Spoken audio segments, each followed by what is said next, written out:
விசுவாசிக்கிறாயா? பரிசுத்த ஆவியானவர் விசுவாசிக்கிறாயா?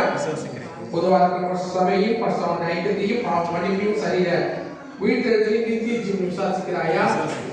இப்படி விசுவாசித்து ஞானஸ்தானம் வந்தா இருக்கிறாயா?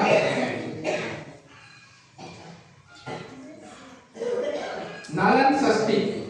நான் உனக்கு பிதா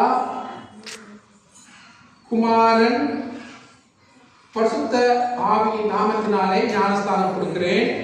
உன்னை ஜலத்தினாலும் பரிசுத்த ஆவியினாலும் இப்பொழுது மறுபடியும் பிறப்பித்து உனக்கு பாவ மன்னிப்பை கொடுத்திருக்கிற நம்முடைய இயேசு கிறிஸ்துவின் பிதாவான சர்வ வல்லமை நிறைந்த கடவுள் உனக்கு தமது கிருபையினால் பலப்படுத்தி நீ நித்திய ஜீவனுக்கு உன்னை வழிநடத்துவாராக. அவர் உன் போக்கையும் வளத்தையும் விரும்புவது கொண்டு ஆசீர்வதிப்பாராக. ஆமென்.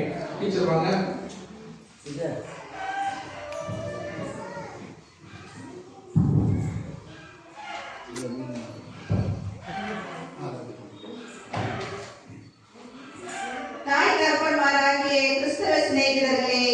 இந்த குழந்தைக்கு பிதா குமாரன் பரிசுத்த ஆவியின் நாமத்திலே ஞானஸ்நானம் இப்பொழுது கொடுக்கப்பட்டதற்கு நீங்களே சாட்சிகள்.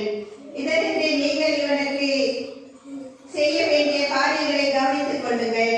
முதலாவது, ஞானஸ்நானத்தினால் இப்பொழுது கிறிஸ்துவோடு இணைக்கப்பட்ட இந்த குழந்தை அவருடன் இணைந்து வாழ்ந்து வளரும்படி நீங்கள் கருத்தாய் ஜெபம் பண்ண வேண்டும்.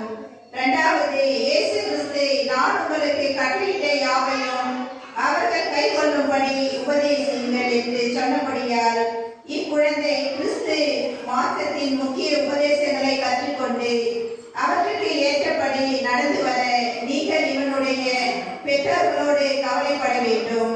கடைசியாக, இவன் பகுத்தறியதற்கு முன் தாய் தகப்பன்மார் கத்தருக்குள் நிதிரை அடைந்தால் இவன் புத்தியுடன் பிள்ளையாய் வளரும்படியாக நீங்கள் கூடிய மட்டும் பிரயாசப்பட வேண்டும். இதை நிறைவேற்றும்படியாக பிதாவாகிய கடவுள் உங்களுக்கு உதவி செய்வாராக. உங்களுக்கு சமாதானம் உண்டாவதாக.